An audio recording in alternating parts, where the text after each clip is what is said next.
Hi, this is Noelle Piche with Cape Breton University, and welcome to my assignment number 2.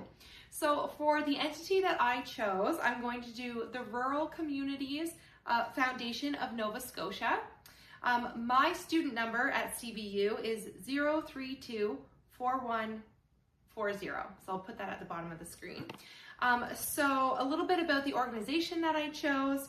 The purpose of Rural Communities Foundation of Nova Scotia is that it's a non-for-profit organization that builds on the strengths and assets of rural Nova Scotia by convening, stimulating generosity, establishing giving, and growing an endowment, and granting funds to create a diverse rural communities across Nova Scotia. So the mission of this foundation is to empower residents and communities of rural Nova Scotia through sustainable granting and convening. The vision of the organization is that all rural Nova Scotian residents live within healthy, prosperous, and sustainable communities. The values of the Rural Communities Foundation of Nova Scotia are the contributions of the rural residents and communities, as well as they value amplifying voices of marginalized peoples and communities, as well as the principles of access, diversity, equity, and inclusion. They also value positive leadership and responsible innovation, as well as sustainable and environmental stewardship. They also acknowledge Nova Scotia's history and the role in colonization and communities, and as well as truth and reconciliation.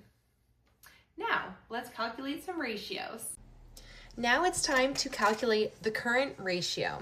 So our formula here is current assets divided by current liabilities. So we can show that in 2023, our current ratio was 18.84 to 1. While in 2022, the current ratio was 1.29 to 1, so quite a large difference there. So what we can conclude from this is that the organization has had a much stronger short-term liquidity for 2023 and is in good financial form in 2023 compared to the industry average and the previous year. Okay, so now we've calculated the receivable turnover ratio, and I'll be honest, I'm not sure if my math is correct on this one because it's so different from the industry average. So the industry average in this case is 250 days to collect, but we're showing that in 2023, our average days to collect was 2.59 using the formula of total revenue divided by average accounts receivable. And then in 2022, our average days to collect was 8.4 days using that formula of revenue divided by average accounts receivable. So what this shows is that when we compare it to the industry average of 250 days to collect, that we see that this is incredibly fast, which is good, but also makes me think that my math is wrong. So that is our receivable turnover ratio. Okay, so now we have calculated net profit margin, which is a simple formula of net profit divided by total revenue. So in 2023, we're showing that we have a net profit margin of 21.67%, and then in 2022, there was actually a negative net profit margin of negative 85.78%. So what this shows us is that the organization has made a major improvement in 2023. Because in 2022, our expenses and losses were greater than revenues, which was not the case in 2023. So overall, showing improvement in the past year. Okay, so now we have calculated the debt to assets ratio using the formula of total liabilities divided by total assets. So we can show that in 2023, our debt to assets ratio was 5.31%. And in 2024, our debt to assets ratio was a huge 76.27%. So what we can conclude from this, that it has dropped to 5.31%, which is much stronger.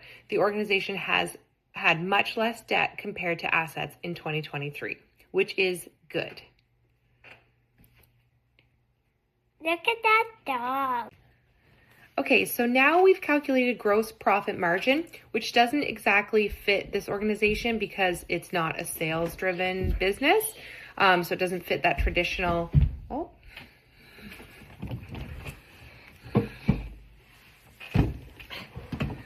So it doesn't fit that traditional formula.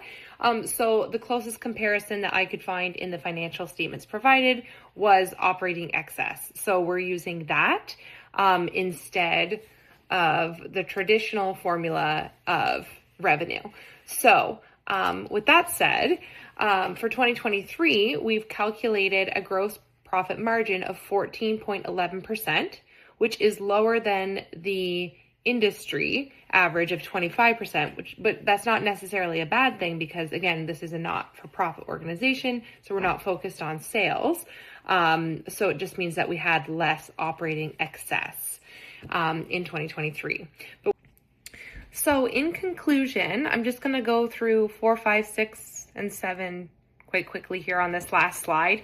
So in conclusion, the net cash flows from operating activities, would I consider them healthy or unhealthy? I would consider them healthy in 2023 because looking at these financial statements, you can see that this organization obtained a lot more grants than in the previous year, which is a good thing. So that's healthy. As well, we were still operating with a surplus and not a deficit, such as in 2022. So again, a healthy financial statement there. And then, will these financial results allow the organization to achieve their mission, vision, and entity values? I believe yes, because looking at the types of grants that they applied for, I see a gender equality grant, I see a climate change grant. So again, focusing on those values with sustainability and environmental stewardship. And I do believe that looking at this financial statement is overall healthy for those reasons. So that is my overall analysis of the Rural Communities Foundation of Nova Scotia. Thank you for watching this presentation and good luck, everybody.